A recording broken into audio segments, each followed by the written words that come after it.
बिस्मिल्लाहिर्रहमानिर्रहीम। अस्सलाम वालेकुम। मैं हूं बिलाल अहमद। उम्मीद है आप सब खैरियत से होंगे। कराची की बात कर लेते हैं, जहां दो कौमी असम्बली की नशिस्तों पर ज़िमनी इलेक्शन होने जा रहा है। पाकिस्तान तहरीक इंसाफ के सरबरा आज शाम पहुंचे हैं कराची। कराची सिटी कोर्ट में वकला से धुआंधार खिताब किया है।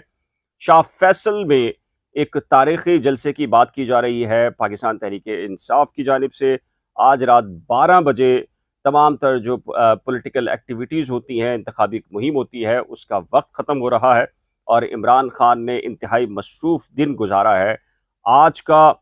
और जलसे के बारे में पीटीआई का दावा है कि जी एक तारीखी जलसा है। कौन जीत रहा है? 1970 से 77 से इन दो हलकों में कौन जीतता रहा है? आज आपके सामने पोजीशन रखूंगा, कौन कौन सी पॉलिटिकल पार्टीज हैं जो माजी में जीती रही हैं और अब यानी कि 16 को जो ये बाई इलेक्शन होगा तो उसमें किसकी पोजीशन क्या है। तो सबसे पहले मैं आपको बता दूं जी, ये दो जो हलके हैं कौमी असम्बली के, इनमें 33 टोटल उम्मीदवारान हैं, लेकिन जो मुकाबला तस्वुर किया जा रहा है वो पाकिस्तान तहरीक इंसाफ के सरबरा इमरान खान हैं, अब्दुल हकीम बलोच हैं पाकिस्तान पीपल्स पार्टी के, सैयद नैयर रजा हैं MQM के, और इसके साथ कहा यह जाता है कि जी TLP भी मुकाबले में है और TLP के मोहम्मद यासीन हैं, वो भी ये दावा करते दिखाई दे रहे हैं कि जी वो भी कामयाबी हासिल कर लेंगे। जी हाँ, आपको बता देता हूं जी, 8,76,587 वोटर्स हैं टोटली, और जो हक राय दही इस्तेमाल करेंगे। 5,282 अफराद पर मुश्तमिल इंतखाबी अमला है जिसको तैनात किया जा रहा है। 332 पोलिंग स्टेशन को इंतहाई हसास, 202 पोलिंग स्टेशन है जिनको हसास करार दिया गया है। 6,000 पुलिस एहलकार और रेंजर्स वाले होंगे, और अगर ज़रूरत पड़ेगी जी तो फौज को भी तैयार रखने का हुक्म दिया गया है और कहा गया है कि फौज किसी भी पोजीशन के अंदर यहाँ पर रेडी रहेगी, और खुदा न खास्ता हालात ख़राब होते हैं तो इस सिलसिले में फौज को तैनात कर दिया जाएगा। मुबस्सिरीन का कहना है कि हल्के में जो साबिक वज़ीर आज़म हैं इमरान खान, उनकी पोजीशन जो है वो मुस्तहकम है। और अगर बात कर ली जाए कि NA 239 की, तो इनमें जनाब वोटर मजमूई तौर के ऊपर 5,81,888, जिनमें 3,10,704 मर्द, 2,71,184 खवातीन हैं। पोलिंग के लिए जनाब 340 पोलिंग स्टेशन हैं, 1,360 पोलिंग बूथ हैं, 3,400 अफराद पर मुश्तमिल इंतखाबी अमला है, 340 प्रिजाइडिंग अफसरान, 340 प्रिजाइडिंग अफसरान के साथ साथ 1,360 असिस्टेंट प्रिजाइडिंग अफसरान और 1,360 ही पोलिंग स्टेशन का अमला जो है ये तैनात रहेगा। अब अगर मैं मजमूई तौर के ऊपर आपको बता देता हूं कि जी NA 239 जो है 1970 से लेकर 2018 तक कौन सी पार्टी और कौन सा कैंडिडेट है जो कि कामयाबी हासिल करता रहा, तो उसमें अगर 1970 की बात करें जी तो पार्टी का नाम था जी MJUP। मुस्तफा ज़ाहरी यहां से कामयाब हुए थे, और पाकिस्तान पीपल्स पार्टी के अख्तर खान थे जो कि दूसरे नंबर पर हुए थे, और JIP शब्बीर हुसैन जो थे वो तीसरे नंबर पर हुए थे।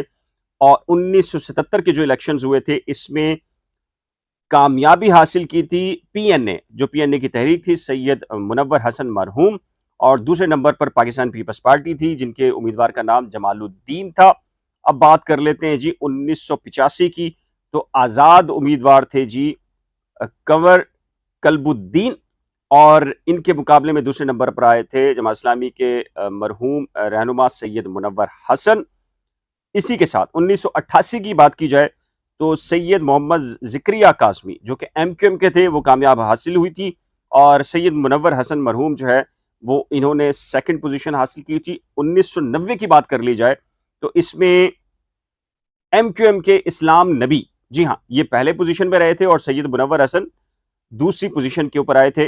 अब अगर 1993 की बात की जाए, अबू बकर शेखानी PMLN मुस्लिम लीग नून के उम्मीदवार थे, और इन्होंने 27,845 वोट लिए थे, और सेकंड नंबर पर जी सैयद मुनव्वर हसन थे। और इसमें बेशतर जो माजी के अंदर जो इसका मतलब है कि जमात इस्लामी के जो सैयद मुनव्वर हसन है वो यहीं से लड़ते रहे हैं। 1957 में जी एमक्यूएम के निशात मलिक थे, इन्होंने 36,738 वोट हासिल कर पहले पोजीशन हासिल की थी, और जो नून लीग के अबू बकर शिखानी थे, उन्होंने 22,328 वोट लिए थे, ये सेकंड नंबर पर आए थे। फिर 2002 में जो इलेक्शन हुए इस हल्के में, तो एमक्यूएम के इकबाल मोहम्मद अली खान साहब, इन्होंने 39,000 वोट लिए थे, और मोहम्मद हाशिम सिद्दीकी एमएमए की तरफ से थे, वो सेकंड पोजीशन में थे। 2008 की बात की जाए जी, एमक्यूएम के इकबाल मोहम्मद अली खान साहब थे, उन्होंने जो वोट लिए थे 1,23,000 वोट लिए थे, और दूसरे नंबर पर पाकिस्तान पीपल्स पार्टी के रहनुमा मिर्जा मकबूल अहमद थे जी। 2013 की बात की जाए इस हल्के की, तो एमक्यूएम के मोहम्मद अली खान साहब, इकबाल मोहम्मद अली खान साहब थे पहले नंबर पर, 1,51,000 वोट, और 69,000 मोहम्मद जुबैर खान, जो कि मुस्लिम लीग नून के साबिक गवर्नर भी रहे हैं, वो थे।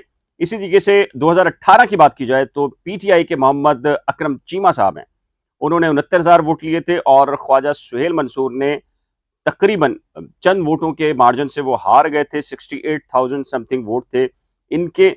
और इसका मतलब ये है कि ये जो मिक्स आबादी का इलाका है, इसमें नून लीग भी जीतती रही है, जमात इस्लामी के उम्मीदवार भी कभी कभार जीतते रहे हैं, लेकिन देखा जाए तो पाकिस्तान पीपल्स पार्टी भी और एमक्यूएम, ज़ाहिर है कि अरूज जब एमक्यूएम का था 90s के बाद का, 2002 के बाद का, तो उसमें एमक्यूएम ने यहाँ से लीड ली है। लेकिन जो सूरत हाल एमक्यूएम पाकिस्तान की खुद है, वहाँ पर एक डिवीजन है एमक्यूएम का, वो तबका जो कि कॉम्प्रस्ट वोट बैंक के ऊपर बिलीव करता है, वो ज़ाहिर है कि डिवाइड है, पीएसपी के अंदर डिवाइड है, एमक्यूएम पाकिस्तान में डिवाइड है, और फिर बानी एमक्यूएम की तरफ भी जो उनका एक्सट्रीम जो वोटर्स हैं वो समझते हैं कि उनकी मेजॉरिटी भी है, तो उन्होंने बाइकाट कर रखा है। पीएसपी का मौकफ आपके सामने है। तो ऐसी सूरत हाल के अंदर जो बेनिफिट मिलना है, डेफिनेटली जी, लोग जो कह रहे हैं सियासी मुबस्सिरीन कि इस पोजीशन के अंदर सारे के सारा बेनिफिट जो है वो इमरान खान ले जाएंगे, और इमरान खान इस हल्के के अंदर विनिंग पोजीशन के अंदर दिखाई दे रहे हैं। और इस सिचुएशन के अंदर जो कामरान टसूरी साहब की अपॉइंटमेंट हुई है, तो उसमें लोगों के अंदर जो खासकर उर्दू बोलने वाले हैं, उसमें ये कहा जा रहा है कि जी वहाँ पर एक हैरानी का इजहार किया जा रहा है। फिर जो सिंध के अंदर जो बल्दियाती इंतखाबात का मामला है, उसमें खासा गम गुस्सा है खुद एमक्यूएम के कारकुनान में कि जी एमक्यूएम ने पाकिस्तान पीपल्स पार्टी को ज्वाइन किया है, और पाकिस्तान पीपल्स पार्टी ने अभी तक उनको कुछ डिलीवर नहीं किया। जो वफाक के अंदर शहबाज शरीफ की हुकूमत है, वहाँ पर इत्तेहाद ज़रूर है, वुज़रा ज़रूर हैं वफाकी, लेकिन सिंध के अंदर पाकिस्तान पीपल्स पार्टी को एग्रेसिव मूड के अंदर एमक्यूएम अभी तक सामने नहीं आ रही। जो सिंध के अंदर, जो शहरी सिंध के अंदर राइट्स की बात है, बिलखसूस कराची के इंफ्रास्ट्रक्चर की बेहतरी के हवाले से, एमक्यूएम का जो माजी का जो स्टांस था पीपल्स पार्टी के खिलाफ एग्रेसिव मूड के अंदर जाकर हकूक लेने की बात, तो वो अब नजर नहीं आ रही। इसीलिए जो सियासी मुबस्सिरीन कह रहे हैं कि जी इस पूरे मंजरनामे के अंदर जो एक आइडियल पोजीशन हो सकती है वो इमरान खान की है। अब आप क्या समझते हैं, कौन जीत रहा है कराची के ज़िमनी इलेक्शन में? तो अपनी कीमती राय का इजहार नीचे दिए गए कमेंट सेक्शन में ज़रूर तहरीर कीजिएगा। एक नए व्लॉग के साथ जल्द मिलेंगे, लेकिन उससे पहले एक रिक्वेस्ट है कि जी अगर आपने करंट अफेयर्स विद बिलाल और नई खोज को अभी तक सब्सक्राइब नहीं किया, तो बराए करम सब्सक्राइब, शेयर, लाइक और बेल आइकन को लाजमी प्रेस कीजिएगा। खुदा हाफिज़।